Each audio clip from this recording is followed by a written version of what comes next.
in 1939. We, of Alcoholics Anonymous, are more than 100 men and women who have recovered from a seemingly hopeless state of mind and body. To show other alcoholics precisely how we have recovered is the main purpose of this book. For them, we hope these pages will prove so convincing that no further authentication will be necessary. We think this account of our experiences will help everyone to better understand the alcoholic. Many do not comprehend that the alcoholic is a very sick person, and besides, we are sure that our way of living has its advantages for all.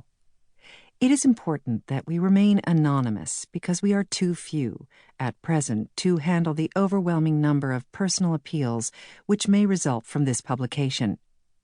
Being mostly business or professional folk, we could not well carry on our occupations in such an event.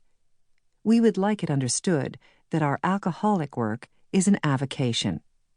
When writing or speaking publicly about alcoholism, we urge each of our fellowship to omit his personal name, designating himself instead as a member of Alcoholics Anonymous. Very earnestly, we ask the press also to observe this request, for otherwise we shall be greatly handicapped. We are not an organization in the conventional sense of the word. There are no fees or dues whatsoever. The only requirement for membership is an honest desire to stop drinking. We are not allied with any particular faith, sect, or denomination, nor do we oppose anyone. We simply wish to be helpful to those who are afflicted. We shall be interested to hear from those who are getting results from this book, particularly from those who have commenced work with other alcoholics.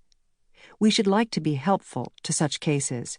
Inquiry by scientific, medical, and religious societies will be welcomed. Alcoholics Anonymous. Foreword to Second Edition.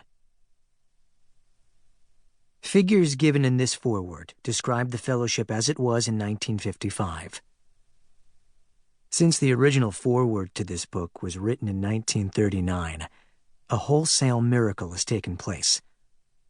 Our earliest printing voiced the hope that every alcoholic who journeys will find the fellowship of Alcoholics Anonymous at his destination. Already, continues the early text, 2s and 3s and 5s of us have sprung up in other communities. 16 years have elapsed between our first printing of this book and the presentation in 1955 of our second edition. In that brief space, Alcoholics Anonymous has mushroomed into nearly 6,000 groups whose membership is far above 150,000 recovered alcoholics. Groups are to be found in each of the United States and all of the provinces of Canada. AA is flourishing communities in the British Isles, the Scandinavian countries, South Africa, South America, Mexico, Alaska, Australia, and Hawaii. All told, promising beginnings have been made in some 50 foreign countries and U.S. possessions. Some are just now taking shape in Asia.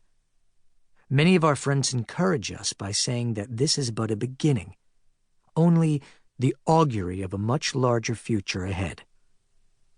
The spark that was to flare into the first AA group was struck at Akron, Ohio in June 1935 during a talk between a New York stockbroker and an Akron physician. 6 months earlier, the broker had been relieved of his drink obsession by a sudden spiritual experience following a meeting with an alcoholic friend who had been in contact with the Oxford groups of that day.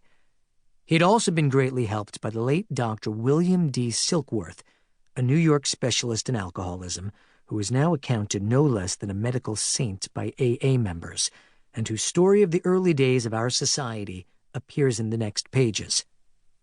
From this doctor, the broker had learned the grave nature of alcoholism. Though he could not accept all the tenets of the Oxford groups, he was convinced of the need for moral inventory, confession of personality defects, restitution to those harmed, helpfulness to others, and the necessity of belief in and dependence upon God.